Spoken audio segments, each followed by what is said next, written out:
사람은 변하지 않는다. 이런 말을 많이 합니다. 왜 그런 말들에 사람들이 고개를 끄덕이고 또 수긍을 할까요? 그것은 사람들에 대한 기대와 또 실망 때문입니다. 기대에 못 미치기 때문에 실망하고요. 또 그 실망이 서로에게 상처를 주게 됩니다. 외부에서 받은 상처는요, 약 바르면 낫습니다. 그런데 사람에게 받은 마음의 상처는 약이 없습니다. 안타까운 것은 상처 주는 사람은 늘 그렇게 상처 주면서 살아가고요. 상처받는 사람도 늘 그렇게 상처받으면서 살아갑니다. 다 서로의 미숙함 때문인데 그렇게 서로 상처 주고 상처 받으며 서로 그렇게 원망하며 살아갑니다. 사람들은 사람이 변하지 않는다라고 단정을 짓지만 저는 그렇게 생각하지 않습니다. 사람은 변한다고 생각합니다. 근데 그 변하는 과정이 짧아서 변해서 살아가는 게고 짧아서 그렇지 사람은요 변하고 관점이 바뀝니다. 조금씩 변화됩니다. 특히 믿음 안에서는 더 그렇습니다. 저는 믿는 사람이 변하는 것은요, 그 변하는 조건이 명확하고 크기 때문이고 강력하기 때문인데요. 사람을 변하게 하는 강력한 조건이 뭐냐면 예수 그리스도입니다. 사람이요, 어떠한 사람이든지 간에 예수님을 만나면 관점이 바뀌고 마음이 변화됩니다. 예수님을 만나면 어느 누구든지 지금과는 또 다른 관점을 갖게 됩니다. 자기 중심적인 사고에서 이웃을 돌볼 수 있는 그런 사고로 변화되고요. 예배에 전혀 관심이 없던 사람이 예배가 어떤 곳인지 열심을 내고 주변에 일어난 일들에 대해서도 또 다른 태도로 그 일들을 맞이하게 됩니다. 그런 변화가 예수님을 만나고 나서 오래 지속되는 사람도 있고 단시간에 되고 또 그것을 계속 회복해 나가는 사람 사람마다 다르기도 하지만 어찌됐든 주님을 만나면 다른 시각을 가지고 살아가게 됩니다. 그것을 우리는 은혜라고 합니다. 사람이요 예수님을 만나고 마음에 받아들이고 그리고 다른 시각을 갖게 되는 것, 이게 은혜라는 겁니다. 큰 상처나 고난의 사건에 부딪혔으면요, 상처 준 사람, 또 이러한 일을 일으킨 사람에 대해서 아마 원망이 가득하게 되는 것은 누구나 똑같습니다. 그런데요, 그 고난과 사건, 또 그런 환경 가운데에서 하나님이 함께하고 계시다. 하나님이 나를 지켜주시고 계시다. 이 사실을 발견하고 믿어지는 것, 이게 은혜라는 것이고, 그렇게 되면 은혜의 눈으로 사건을 바라보고 큰 고난을 바라보게 됩니다. 이게 관점이 바뀌는 모습입니다. 시편 116편 오늘 말씀은요, 감사시입니다. 시인이 기도에 응답하시는 하나님의 은혜에 대해서 감사합니다. 간구를 들으시고 내 기도에 귀를 기울이시는 하나님 은혜에 감사하고 예배하고 공식적인 자리에서 서원하는 내용이 오늘 시편 말씀입니다. 그 은혜에 대해 시인이 노래하는, 그러니까 그 은혜에 대해서, 하나님의 은혜에 대해서 노래하는 부분이 이제 12절부터 오늘 본문부터인데요. 1절과 2절을 보면 감사의 조건이 은혜임을 고백하고 있습니다. 1절과 2절 보십시오. 여호와께서 내 음성과 내 간구를 들으심으로 내가 그를 사랑하는도다. 그의 귀를 내게 기울이셨으므로 내가 평생에 기도하리로다. 시인은요, 하나님께서 자신의 기도를 들어주셔서 감사합니다 라고 고백합니다. 그래서 주님을 사랑하고 평생 기도하겠습니다 라고 고백하고 있습니다. 시인은 지금 기도를 들어주시는 하나님을 만난 거예요. 하나님의 사랑을 경험한 겁니다. 여러분 하나님께 기도하고 응답 받았을 때 감격, 그 감격은 잊을 수가 없지요. 그 감격으로 우리가 살아갑니다. 시인도 그랬던 것 같습니다. 하나님을 만났던 그 감격, 하나님 내 기도를 들으셨다는 그 감사, 그 감동과 벅찬 감동이 지금 우리에게도 전해지는 것 같습니다. 이렇게 하나님이 내 기도를 들어주셔서 감사합니다. 내가 주님을 사랑합니다. 고백하고 주님께서 내 귀를 기울이셔서 내 기도를 들으십니다. 그래서 평생 기도하겠습니다. 굳은 그런 고백을 했지만 그 시인의 삶 속이 즐겁고 기쁜 일만 있었던 것은 아닌 것 같습니다. 2절 3절에도 나오지만 수월에 빠졌다라고도 하기도 하지만 10절 12절 보십시오. 내가 크게 고통을 당하였다고 말할 때에도 나는 믿었도다. 내가 놀라서 이르기를 모든 사람이 거짓말쟁이라 하였도다. 크게 고통을 당했습니다. 놀라서 모든 사람이 거짓말쟁이로 보일 정도였습니다. 스스로가 크게 고통을 당했습니다라고 말할 정도니까 사실 밑바닥까지 가봤다는 거지요. 그리고 순화해서 이제 시를 썼을 텐데 그 고통이 고스란히 전해지지 않습니까? 모든 사람이 거짓말쟁이로 보였답니다. 믿을 사람이 없었다는 거예요. 그만큼 고통스러운 상황과 상처를 받았다는 말입니다. 사람에게 배신을 당해보면요, 진절머리가 나고요. 사람이 두렵습니다. 어느 누구에도 마음을 쉽게 표현하지 못합니다. 그리고 그 당한 성격에 따라 다르긴 하겠지만 밤마다 생각나서요. 잠도 잘 못 자고요.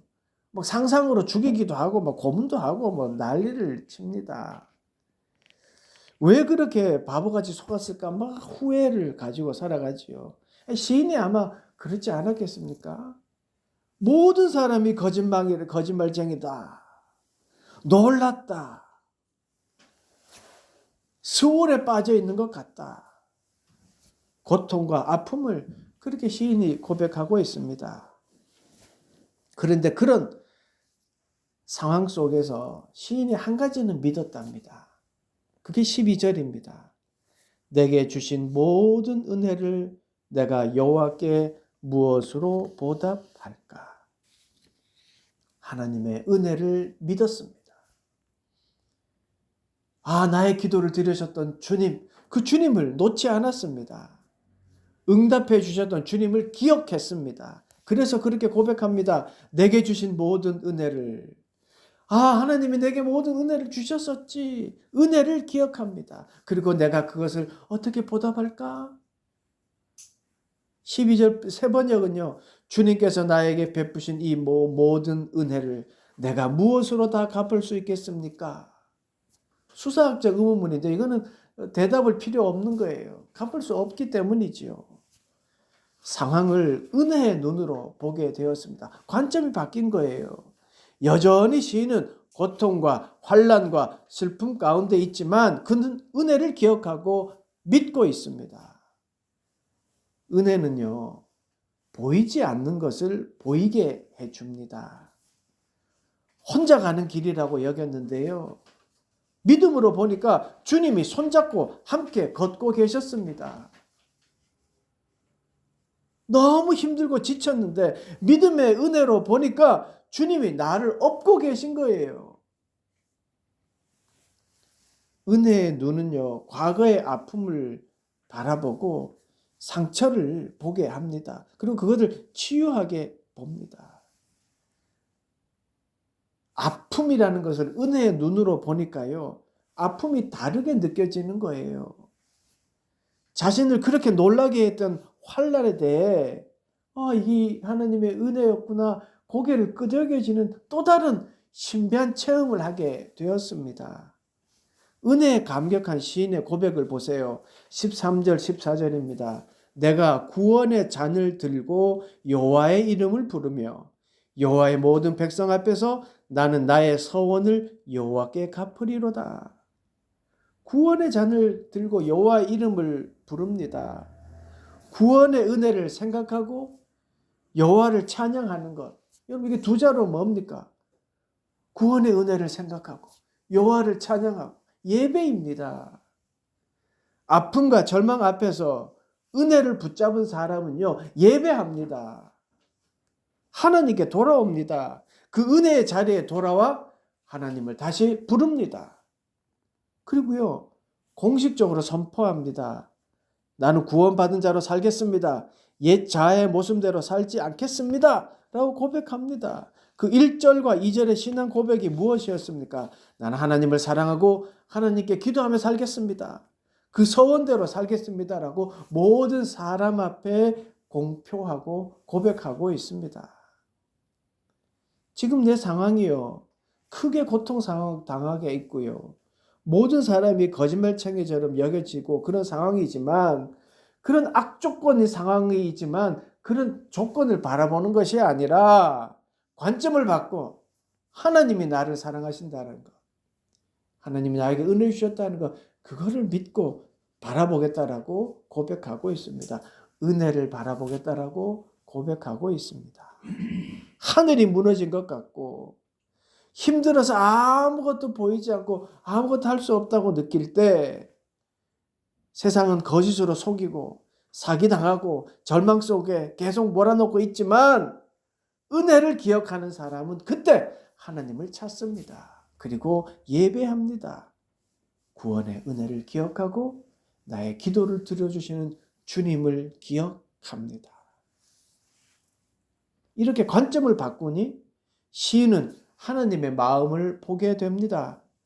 그동안 이해되지 않았던 일들에 대해 깨달음을 얻습니다. 15절 보십시오.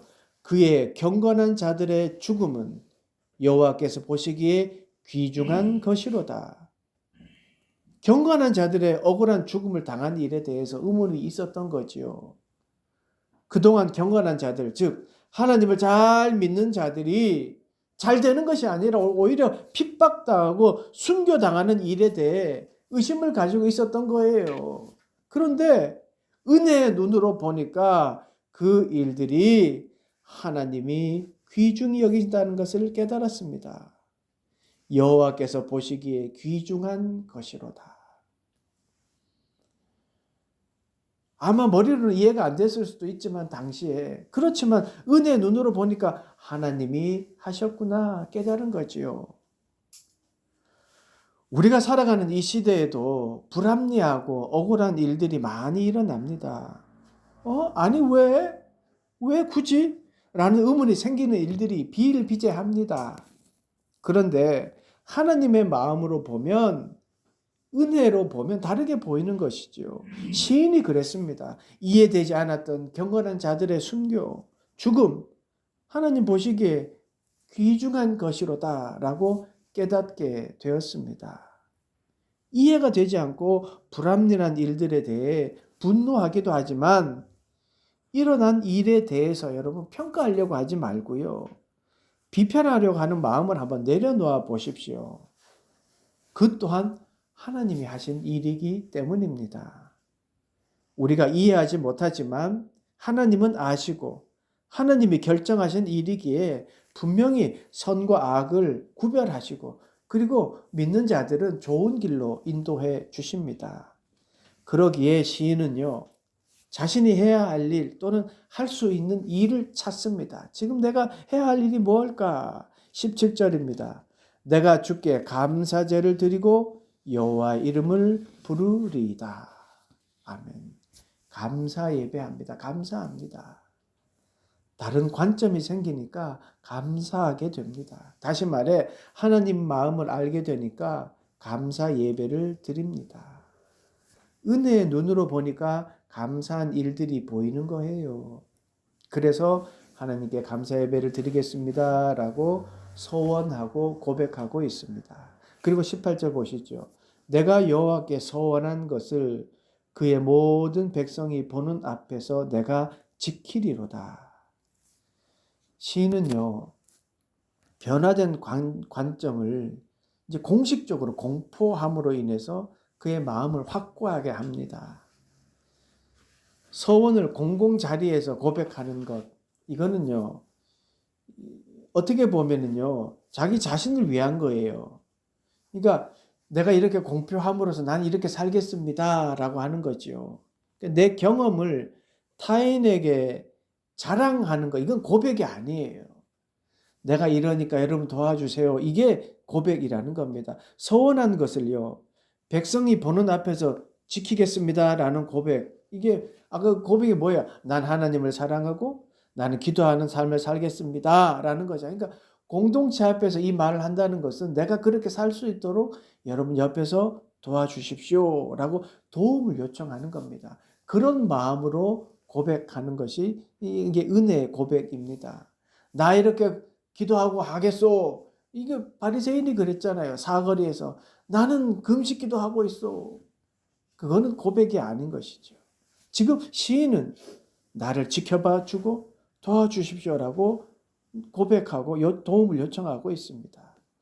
하나님의 은혜를 의지하지만 자아의 약함을 알기에 믿음의 공동체에 지금 도움을 요청하고 있는 겁니다. 그리고 그 고백을 들은 공동체는 진심으로 중보하겠습니다 라고 하는 모습, 이런 모습을 지금 보여주고 있는 것이죠.